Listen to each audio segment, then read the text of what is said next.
So welcome to this presentation on membrane-assisted intensification of bioprocesses. I will start immediately with a few principles on what membrane filtration is. In fact, a membrane is a semi-selective barrier.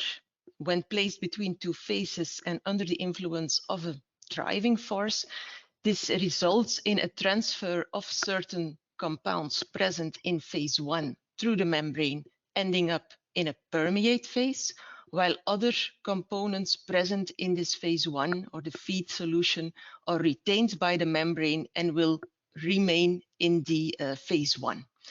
So the selective barrier allows passage of one component through the membrane and retention of another one. This is of course put in a very extreme way, and normally we have mixtures with more components. There can also be a variety in selectivity and transfer, but this is the basic principle. So transport of certain compounds through the membrane to be collected in a permeate phase and retention of other components at the other side of the membrane. So, and then typically what happens is that a feed solution with a mixture of components is finally split up into a permeate phase in which selective components have permeated, and a retentate in which the retained molecules or compounds have been concentrated. The driving forces can be quite different. For today, I will focus only on pressure-driven membrane filtration processes such as microfiltration and ultrafiltration. These are typically applied to retain bacteria and to achieve, for instance, a high cell density, or to retain enzymes to increase biocatalyst conversion for an enzymatic process. But for instance, there is also pervaporation, a combination of permeation and evaporation, in which volatile products can be removed, for instance, from a fermentation broth, as I will show later on. So there is a variety of driving forces possible and a variety of membrane processes that are available. Typically, how are membranes being used in more conventional bioprocesses? This is usually in the downstream processing. So the fermentation broth is collected at the end of a fermentation process and is then subjected to membrane technology for concentration, purification, or fractionation of the product, or for medium recycling. This also offers possibilities for intensification, but this is not the way that we are envisaging for the services that we offer in IBISBA. That is really about integrating the membrane technology with the bioprocess itself during the actual bioconversion activity. So not afterwards, and not collecting the fermentation broth and send it to a membrane filtration, but really coming to a hybrid setup consisting of the conversion and the separation technology. And this is then typically aiming at high cell density fermentations, removal of inhibitory products or substrates, and so on. So overall, we aim at an integrated separation, which optimizes the bio process, also chemical processes. It's not linked to bioprocesses only, but for today, that's the topic. So optimizing the bioprocess through this inherent linkage with membrane technology. This can be applied for aqueous and solvent media, for process and waste streams, for enzymes and whole cell fermentation. So it's very flexible. So a first example on how we can couple membranes with a fermentation process is, for instance, in a high cell density fermentation. And the case I took here is one for lactate production. Here, the challenge was to push productivity really to very high levels, and 30 grams per liter per hour was our target, while still achieving also complete C5 and C6 sugar conversion. So the way to do that was to couple ultrafiltration membranes to the bioreactor. So this results in a membrane bioreactor setup in which the microbial cells are being retained and reach much higher levels in the fermenter. And by doing so, we can also increase the volumetric productivity. And in the project, we then wanted to optimize first on first generation sugars, C5, C6 sugar mix, and then demonstrate on wheat straw hydrolysate, so second generation feedstock. If you look into the batch fermentation parameters, we typically reach 80 grams per liter of lactate titers, productivity maximum value during the batch of 2.5 grams per liter per hour, so far away from this 30 grams per liter per hour target that we have. And the first step was to switch already from batch to continuous fermentation. And then you see that sometimes lactate titers were not as optimal, but even at 80 grams per liter of lactate, as in the batch fermentation, the productivity could be doubled. And so we reach about 5 grams per liter per hour. So this is still in setups without membranes. So then we coupled membranes to the fermenter, and this shows what such a membrane filtration loop would look like then. We performed a stepwise optimization, and the final result was indeed that we achieved productivities of over 25 grams per liter per hour by reaching really very high biomass densities in the fermenter. And this was possible with very high lactate titer and complete C5C6 sugar consumption. During a subset of the experimental run, and that was during 12 liquid residence times, we even could operate at 30 grams per liter per hour. So that target was reached. So the highlights or the kind of benefits that you can expect from such high cell density fermentations is not only pushing or increasing biocatalyst concentration and pushing productivity, but we could also demonstrate that lactate titers were higher in the membrane bioreactor mode than they were in continuous and batch mode. We could achieve full xylose and C5 sugar utilization, which was not possible in batch or continuous process in our conditions. We ran at industrially relevant conditions using lime as a base, which gave a lot of issues related to optimizing the membrane performance. But even in spite of that challenging use of lime, we were able to run the system stably. We could maintain exenic conditions over several weeks. So sometimes this is considered a drawback for continuous fermentations, that there may be issues with sterility and so on. This was not demonstrated here, so we could really run well. And for first and second generation sugars, we achieved similar results under similar operating conditions. A second example why we want to couple or could couple membranes to a fermentation process is when you have an inhibitory product or an unstable product that is further converted and that is not desired then in a different type of product through side pathways. So in that case, you can apply in situ product recovery. So coupling a technology to the fermentation that removes the product as soon as it's produced to avoid inhibition or to avoid an undesirable transformation. Of course, you need to match the choice of the separation technology with the product characteristics, and we have a kind of decision tree elaborated for that. For the example today, we focused on an inhibitory solvent, butanol, which was also volatile. And for that, we could use the membrane technology per evaporation to remove the solvents from the fermentation broth while they were being produced. So the example here on butanol production, we are talking about the traditional acetone butanol ethanol fermentation in which products are toxic.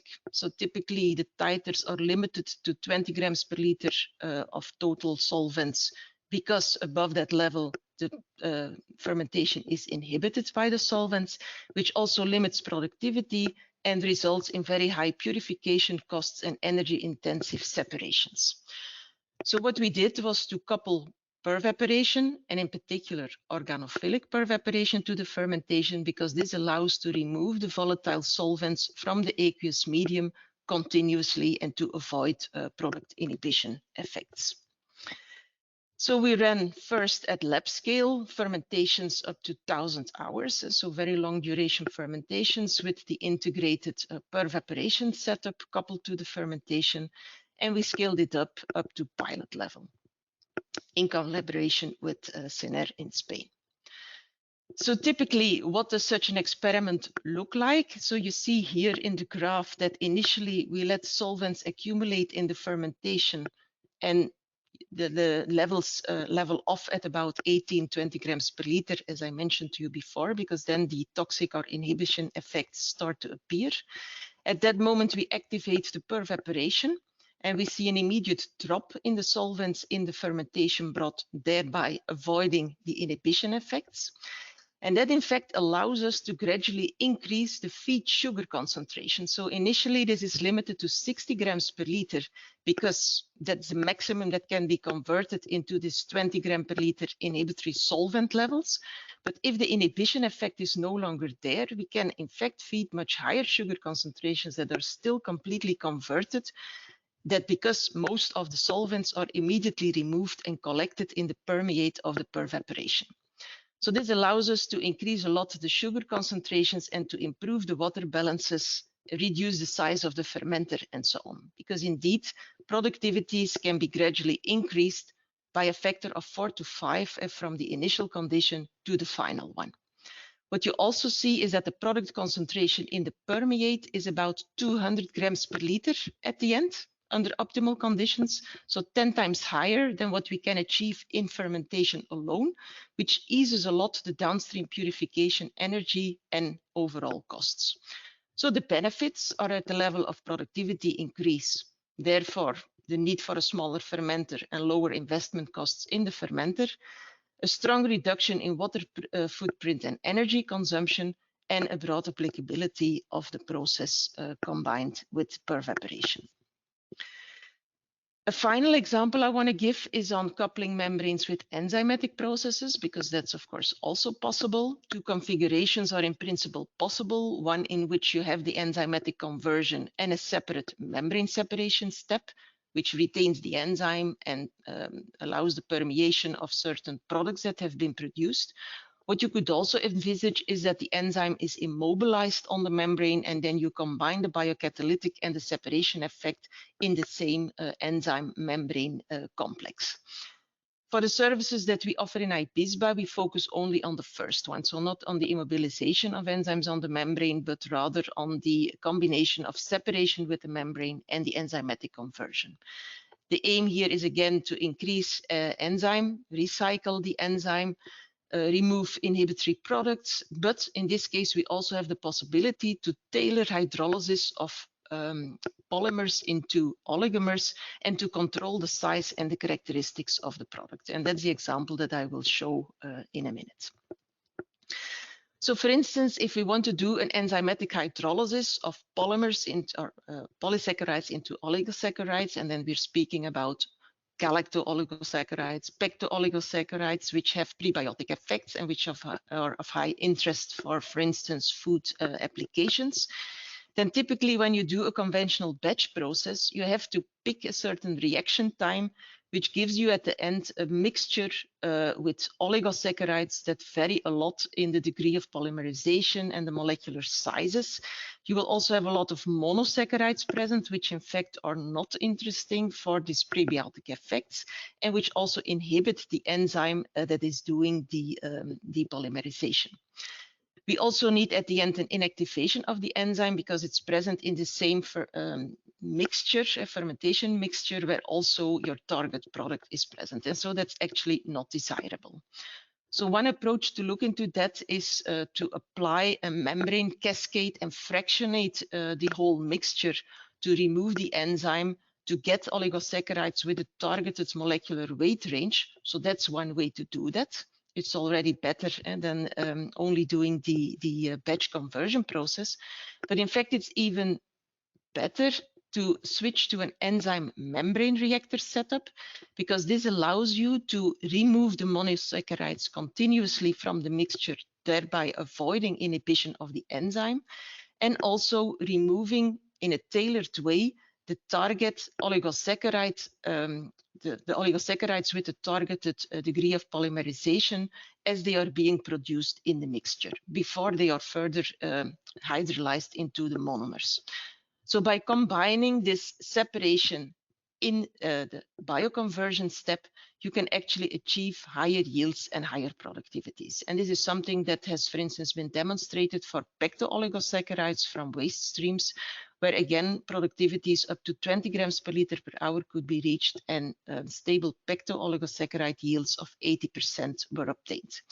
And also, and this is then the added value, an effective fractionation with a limited range of degree of polymerization could be realized.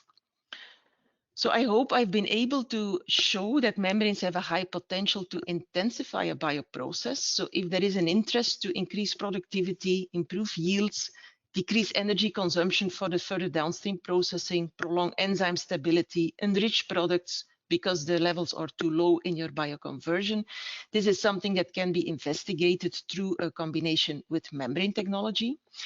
I've shown a few examples, but in fact, the applicability is much broader than this. So case by case for your particular process, one can assess how membranes can be implemented in a clever way and combining multiple functions in one setup.